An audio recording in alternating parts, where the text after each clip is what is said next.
Ikaw na naman! Inuubos ng mga saydong yan ang pasensya ko! Oo nga. Nakakaubos na pasensya. Ikaw na naman! Kailangan bumuo ng panibagong plano para lusubin ang Earth! Tama. Kailangan gumawa ulit tayo ng bagong plano. Sa halip na pagharian ng kaguluhan at takot ang mga taga-Earth, ay nananatili silang namumuhay ng payapa at tahimik at ligtas nang dahil sa mga Saido. Pero parang may kakaiba sa aking natutunghayan ngayon. Oo nga. Para may kakaiba. Kaiki, tila may pinaghahanda ang pagdiriwang ng mga taga-Earth. Ipaliwanag mo sa akin ang mga nangyayari dyan. Ang okasyon po ay tinatawag nilang Pasko, mahal na Ida. Pasko? Gusto kong malaman ang lahat ng tungkol sa kanilang Pasko. Nay, ang ganda. Hindi po tulad nung dati. Ang liit. Tsaka walang medyo nakasabit. Talagang maganda. Kasi masipag ang assistant ko. Excited na po sa Pasko, Nay. Alam mo, nung nabubuhay pa ang tatay mo, meron siyang costume ni Santa Claus. Totoo po? At tuwing bisperas ng Pasko, pag umuwi siya sa bahay, ang dami-dami niyang dalang regalo para kay Alvaro at Alexis. Paniwalang-paniwala ang mga kuya mo.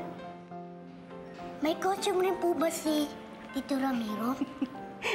Naku anak, mukhang wala. Sayang. Pero okay na rin. Basta kompleto ang pamilya natin.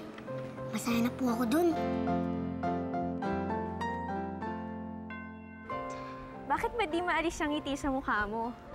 Nasisiraan ka na yata eh. Masaya lang ako dahil magkasama na tayo ulit. Eh, dati pa naman tayo lagi magkasama, di ba? Masaya lang ako dahil hindi mo na ako iniiwasan. At pwede na tayo maging honest sa isa't isa tungkol sa nararamdaman natin. Ikaw kasi, ginulat mo naman ako nung bigla kang nagtapat sa akin. Dito po sa Earth, hindi po kasalanan ang aminin sa taong mahal mo na mahal mo siya.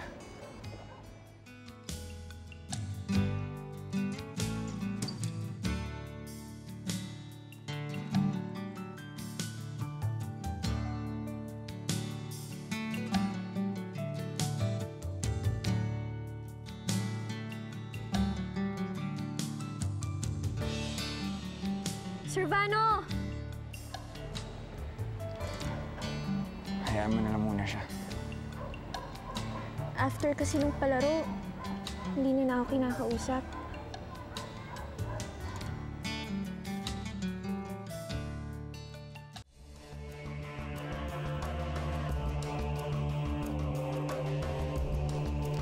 O dakilang Leia, umiiral na ang diwa ng Pasko sa planetang Earth. Ako ay nababahala. Nagbabahala din po ako. Bakit kayo nababahala sa Pasko ng mga taga-Earth? Ipinapaalala nito ang pagsilang ng Panginoon ng mga tao. Lumalaganap ang pagkakaisa, pagmamahalan at pagpapatawaran. Makasasagabal ito sa ating plano. Opo. Sagabal po ang Pasko sa ating mga plano. Ako ang dapat sambahin at gawing Panginoon ng mga tao. Wasakin ang diwa ng Pasko. Mukhang sikat na sikat ka sa opisina niyo ah. Ang dami mo kasing natanggap na regalo. Hindi, marunong lang makisama.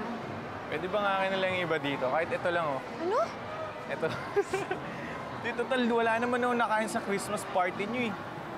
Tsaka parang di masasarap yung mga pagkain. Parang panis pa nga yata yun eh. Alam mo, ewan ko dun sa boss ko kung saan lupalo niyang kinuha yung caterer na yun. Okay, para hindi naman nakakaya Sige. sa'yo, ililibre na lang kita ng lunch, okay? Huwag mo lang pag-interesan yung mga regalo ko. O sige, saan mo ba ako lilibre? Saan tayo kakain? Sige ah. Ito sayang Ayan, to. we're Okay din here, to, we're eh. here.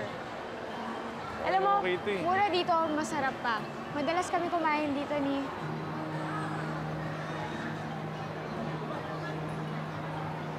Alexis.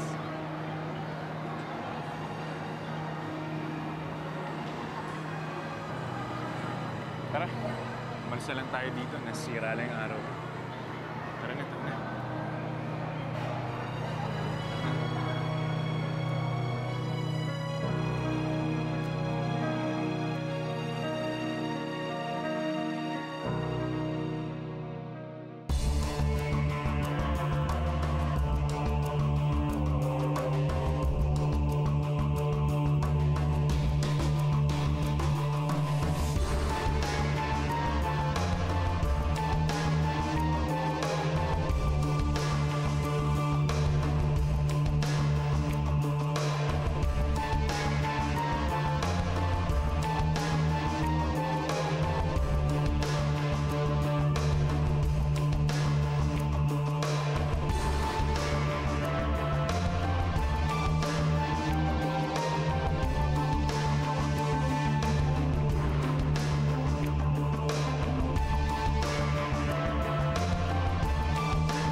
O dakilang layan, ipagkaloob mo sa amin ang kampo na mamumuno sa pagwasak sa diwa ng Pasko.